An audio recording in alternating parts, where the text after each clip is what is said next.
The call came at 7:23 p.m. on a Tuesday while I was reviewing quarterly reports from my investment portfolio in my downtown Seattle office. I was celebrating a particularly good day.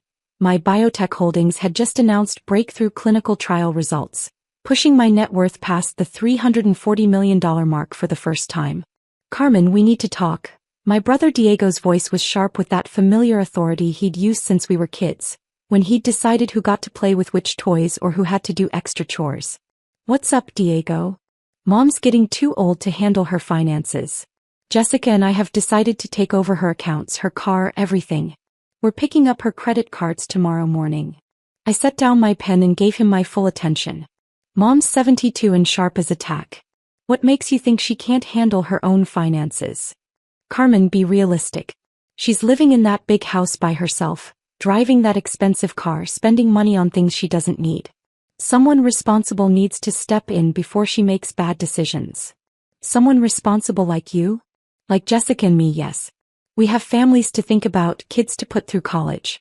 Mom's estate should be preserved for the people who'll actually benefit from it." The casual assumption in his voice, that he and Jessica were the rightful heirs to Mom's wealth while I was just some peripheral family member, was breathtaking in its arrogance. "What about Mom's opinion on this?" "Mom doesn't get a vote. We've already consulted with a lawyer about conservatorship proceedings. Her spending has been erratic and we have documentation." "What kind of documentation?" "She spent $15,000 on a kitchen renovation last month. She bought a new car in June. She's been taking expensive trips to Europe and Asia. It's clearly irresponsible behavior for someone her age." I almost laughed. Mom's erratic spending was actually her enjoying the comfortable retirement she'd earned after 30 years as a high school principal. The kitchen renovation was something she'd wanted for decades. The car was a sensible Honda that replaced her 15-year-old sedan. And the trips to Europe and Asia were bucket-list adventures she'd been planning since Dad died 5 years ago. "And where do I fit into this plan?" "You don't really. You can walk. Take the bus. Figure it out. You're 34, Carmen. It's time you started taking care of yourself instead of relying on Mom for everything." The irony was staggering.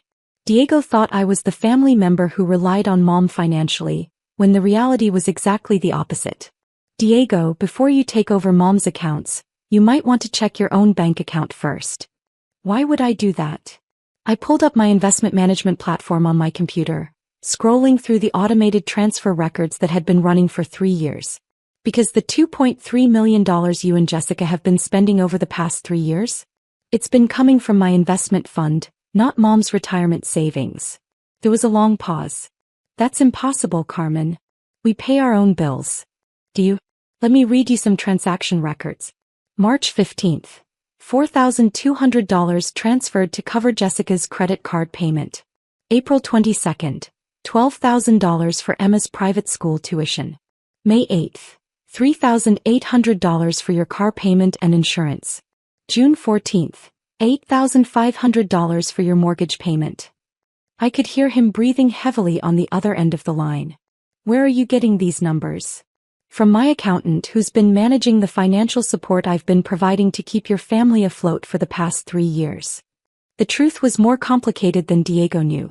3 years ago, when he'd lost his job in pharmaceutical sales and Jessica's marketing consulting business had collapsed during the pandemic, they'd come to Mom for help. She'd agreed to assist with their mortgage payments and Emma's school tuition, but she'd come to me privately with concerns about depleting her retirement savings. "Carmen," she'd said during one of our monthly dinners, "I want to help Diego and Jessica, but I'm worried about my own financial security. Your father and I saved carefully, but we didn't plan for supporting adult children indefinitely. So I'd set up a system where I covered Diego and Jessica's major expenses through anonymous transfers, while Mom got credit for the generosity. It had seemed like an elegant solution. Mom could maintain her relationship with Diego without sacrificing her retirement security, and Diego and Jessica could get the help they needed without the humiliation of accepting charity from their younger sister. The problem was that Diego had never bothered to ask where the money was actually coming from. He just assumed that Mom was wealthy enough to cover his family's expenses indefinitely, and he'd started making financial decisions based on that assumption. "You're lying," Diego said, but his voice had lost its earlier confidence. "Am I?" What's your current bank balance, Diego? Another pause. I could hear him typing, probably logging into his online banking. I have $847 in checking. And your savings account? Carmen, that's none of your business. Diego, your savings account has $23. Your credit cards are maxed out at $47,000. Your mortgage is 3 months behind. The only reason you haven't been foreclosed on is because I've been covering your payments through a third-party service. The silence stretched on for nearly a minute. Why would you do that? Because Mom asked me to help and I didn't want to see Emma lose her home or her school. But you just told me you're planning to take over Mom's finances to preserve the estate for people who'll actually benefit from it. So I'm withdrawing my support. I pulled up the automated transfer system and started canceling payments. Carmen, wait. You can't just. At midnight tonight, every automated payment I've been making on your behalf will be canceled. Your mortgage company will receive notice that the payment plan is terminated. Emma's school will be informed that tuition support has ended. Your car loan company will resume normal collection procedures. Carmen, please. We can work something out. We could have worked something out 3 years ago if you'd been honest about your situation and grateful for the help you were receiving. Instead, you decided that Mom was your personal aim and I was a burden to be discarded. I could hear Jessica in the background asking what was happening. Diego was explaining in a panicked whisper that somehow Carmen had been paying their bills. How? Jessica's voice came through clearly. Carmen doesn't have that kind of money. She works at some tech company. I didn't work at some tech company. I was the founder and CEO of Rodriguez Capital Management, a quantitative investment firm that managed $2.4 billion in assets for institutional clients. I'd started the company 8 years ago with $50,000 in seed money and a proprietary algorithm for identifying undervalued biotech stocks.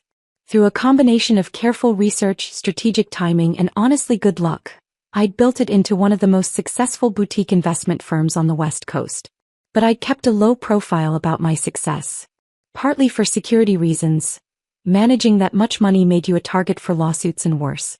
Partly for family reasons.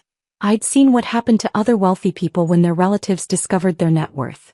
I drove a modest Toyota, lived in a nice but not ostentatious condo, and dressed like any other Seattle professional. My family assumed I was doing well enough but not spectacularly well. They had no idea that I could have bought and sold their entire social circle without affecting my lifestyle. Jessica, I'm going to explain this once, I said, putting the call on speaker. I founded Rodriguez Capital Management in 2016. We managed $2.4 billion in institutional investments. My personal net worth is approximately $340 million. For the past 3 years, I've been anonymously funding your family's lifestyle through automated transfers totaling $2.3 million. The silence was deafening. $340 million? Jessica whispered. That's the current valuation, yes. It fluctuates with market conditions, but that's the approximate number. And you've been paying our bills? Your mortgage, Emma's tuition, Diego's car payments, your credit card minimums, your health insurance premiums, your property taxes, essentially everything that kept your family financially stable. Diego's voice was barely audible. Why didn't you tell us? Because every time I tried to discuss family finances, you changed the subject or told me not to worry about things I didn't understand. You made it clear that you saw me as the little sister who needed to stay out of adult conversations. The truth was that I'd tried multiple times to have honest conversations about money with Diego and Jessica. When Diego had lost his job, I'd offered to help him find a new position through my professional network. When Jessica's business was struggling, I'd suggested marketing strategies that worked for my other clients. But they dismissed my advice as naive or irrelevant, preferring to maintain the fiction that they were just going through a temporary rough patch. Carmen, Diego said, we need to talk about this in person. This is too important for a phone conversation. No, Diego. This conversation is over. You made your position clear. You think I'm someone who can be discarded when convenient, and you think Mom is someone whose assets you can claim for your own benefit. I disagree with both assumptions. But Emma's school. Emma can attend public school like most kids her age. You can sell the house and buy something you can actually afford. Jessica can find a job that provides health insurance. You can live within your means instead of living off money you thought was coming from mom's retirement fund. I could hear Jessica crying in the background. Carmen, please. We didn't know. If we'd known it was your money. You would have what? Been grateful? Treated me with respect? Included me in family decisions? Yes. Of course. Jessica, 30 minutes ago Diego told me I could walk and take the bus because it was time I started taking care of myself instead of relying on mom. He had no idea that I'd been taking care of his entire family for 3 years. The irony was that I'd been hoping for exactly this kind of honesty from them. If they'd come to me directly and said, Carmen, we're struggling financially and need help, I would have been happy to assist them openly. I might have offered Diego a position at my firm, or helped Jessica rebuild her consulting business with introductions to potential clients. Instead, they'd maintain the pretense that they were financially independent while secretly depending on support they thought was coming from mom. And when they decided that mom's resources should be redirected to benefit them more directly, they'd been perfectly willing to cut me out entirely. What happens now? Diego asked. Now you figure out how to support your family without depending on money that isn't yours. Now you have an honest conversation with mom about your financial situation instead of plotting to take over her accounts. Now you decide whether you want a relationship with me based on who I actually am instead of who you assumed I was. I hung up and sat back in my chair, looking out at the Seattle skyline through my office windows. The city lights twinkled below like stars, and Elliott Bay stretched out toward the Olympic Mountains in the distance. It was a beautiful view, one I'd earned through years of careful planning and strategic thinking. My phone buzzed with a text from Mom. Carmen, Diego just called me in tears. He says you've been supporting his family financially? Is this true? I called her back immediately. Hi, Mom. Carmen, honey, what's going on? Diego is saying impossible things about you having hundreds of millions of dollars and paying his mortgage. It's not impossible, Mom. It's just not something I advertise. I spent the next hour explaining my business, my success, and the financial arrangements I'd made to help Diego and Jessica while protecting Mom's retirement security. She listened without interrupting, asking thoughtful questions about investment strategies and business operations. Carmen, she said finally, I'm proud of what you've accomplished. But I'm also confused about why you felt you needed to hide it from us. Because I wanted to be treated like family, not like a bank account. I wanted relationships based on love and respect, not on what I could provide financially. And you thought we'd treat you differently if we knew about your success? Mom, Diego just spent 20 minutes explaining why I should be cut out of family financial decisions because I'm irresponsible and dependent. He had no idea that I'd been subsidizing his lifestyle for 3 years. She was quiet for a long time. You're right, she said finally. We made assumptions about you that weren't fair or accurate. We treated you like the little sister who needed guidance instead of the successful adult you'd become. I understand why it happened. I kept a low profile, drove an ordinary car, lived modestly. But I hoped that eventually you'd ask questions about my life, my work, my goals. Instead, you just assumed I was getting by and left it at that. What happens with Diego and Jessica now? That depends on them. I'm not going to continue funding their lifestyle while they plot to take over your finances. But if they can acknowledge what actually happened and approach this situation honestly, we might be able to work something out. Over the next few days, Diego and Jessica went through what could only be described as financial withdrawal. Without my anonymous support, they had to face the reality of their situation. The mortgage company started foreclosure proceedings. Emma's private school sent tuition notices. Credit card companies began calling. But something interesting happened during that process. Instead of panicking or making demands, Diego and Jessica started making realistic plans. Diego applied for jobs in medical device sales, using contacts from his previous career. Jessica reached out to former clients about freelance marketing projects. They put their house on the market and started looking at smaller homes in less expensive neighborhoods. Most importantly, they had honest conversations with Mom about their financial situation and asked for reasonable, temporary assistance while they got back on their feet. A week after our phone call, Diego came to my office. He looked tired and stressed, but also more grounded than I'd seen him in years. Carmen, I owe you an apology. Several apologies, actually. I'm listening. First, I'm sorry for assuming you were financially dependent on Mom. You were right. I never bothered to ask about your work or your life. I just made assumptions based on the car you drove and the way you dressed. He sat down across from my desk, looking around the office with obvious amazement.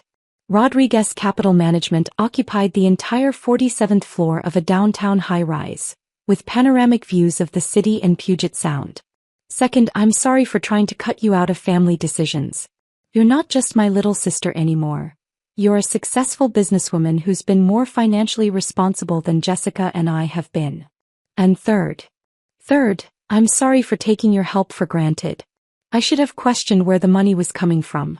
I should have been grateful instead of entitled. And I should have included you in conversations about Mom's finances instead of treating you like an obstacle. I leaned back in my chair, studying his face. Diego, do you understand what would have happened if you'd succeeded in taking over Mom's accounts? You would have stopped supporting us financially. More than that, you would have discovered that Mom's retirement savings aren't nearly as large as you thought. The comfortable lifestyle she's been maintaining? That's partly because I've been covering major expenses like home maintenance, medical bills, and travel costs. If you'd taken control of her accounts, you would have found maybe $180,000 in actual savings. His face went pale. But she seems so financially secure. Because I've been ensuring that she is financially secure. The same way I ensured that you were financially secure, until you decided I was disposable. Diego was quiet for several minutes, processing the implications. Carmen, is there any chance we could start over? Not with the financial support. Jessica and I need to learn to stand on our own feet. But with the family relationship. What would that look like? It would look like treating you with the respect you deserve. Including you in family decisions. Asking your advice about important matters.